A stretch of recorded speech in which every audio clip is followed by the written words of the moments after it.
cuman bisa dibagi jadi dua gitu ya.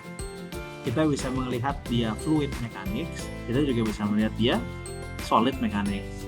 Fluid mechanics ini tuh sebenarnya fluid sama solid ini intinya kita mau melihat domain yang berbeda atau fasa yang berbeda gitu ya.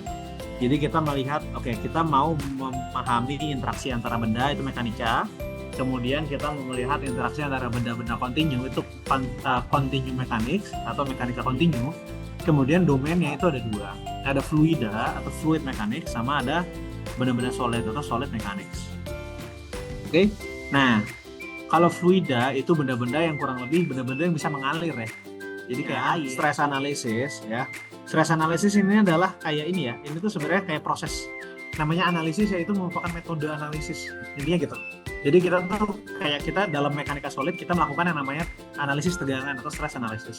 Itu merupakan disiplin engineering ya, disiplin rekayasa gitu ya. Yang dimana kita itu benar-benar mau memahami nih, ini kuncinya di sini.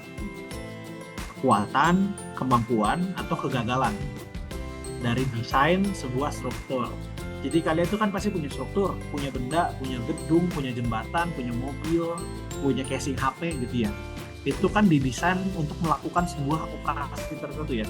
Nah, untuk memahami dia kuat atau enggak, bakal gagal atau enggak, reaksinya seperti apa saat dioperasikan dia. Kita bisa mendeskripsikan bagaimana cara kita memahami suatu aliran fluida. Itu ada dua pendekatan. Yang pertama itu adalah kualitatif, di mana kalau kita menggunakan pendekatan kualitatif, berarti kita bisa mengamati fluidanya itu secara visual, di mana kita bisa mengamati dengan menggunakan panca indera yang kita miliki. Misalnya, kalau di sini kan kita bisa lihat secara visualnya, oh fluidanya di sini ada lengkungannya nih, ketika dia melatih objeknya. Nah, itu kita bisa lihat secara visual.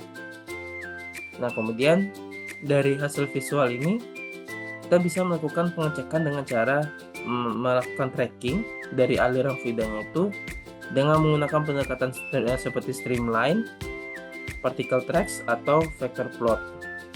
Jadi kalau ini kan pakai smoke ya, jadi kita keluarkan asap, kemudian asap ini akan bergerak mengikuti arah gerak dari aliran fluidanya. Nah gini ya, tadi saya bilang ini ya tentang itu. Kalau misalkan gini kan terus kita bingung ya, karena kan kita sama dikasih enclosure ya, kita kasih domainnya ya.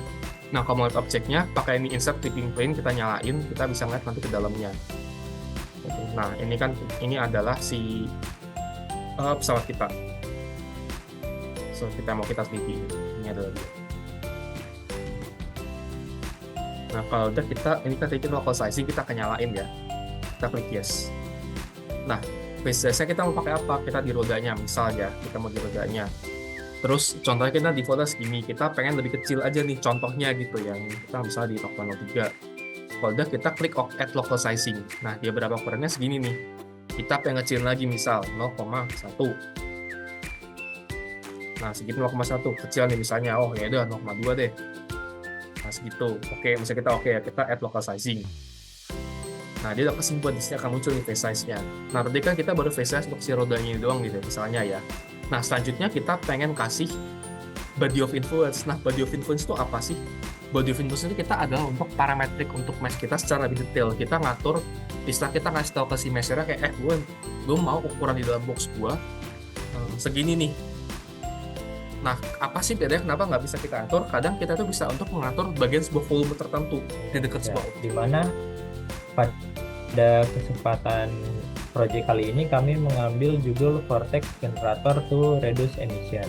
Ditawarkan dari masalah tersebut yaitu penggunaan vortex generator pada mobil, yang dimana kita memasang vortex generator ini pada bagian atap belakang mobil. Nah, vortex generator sendiri merupakan perangkat kecil yang dapat membantu mengatur aliran udara dan juga memperlambat pemisahan aliran atau wake region. Selain itu juga dapat suara-suara kita. Ada suara yang berikutnya adalah suara kita dari next. baik untuk yang pertama itu hasil dari Pipeline Color by itu dalam parameter yang dimana pada Pipeline Oke, dan yang terakhir nih kelompok 60. Kelompok 60 ketuanya mungkin boleh on kameranya. Baik, terima kasih banyak Mas Fakih. Oke, sorry boleh di raise hand lagi Mas. Belum sempat ke spotlight. Oke, terima kasih. 3, 2, 1. Nah, kemudian setelah ini akan ada pengumuman dari lomba poster nih rekan-rekan semua. Terkait statistik, di mana pada batch 7 ini program Pertaji telah menerima pendaftar sebanyak 1.600 lebih peserta. Oh gitu. Iya.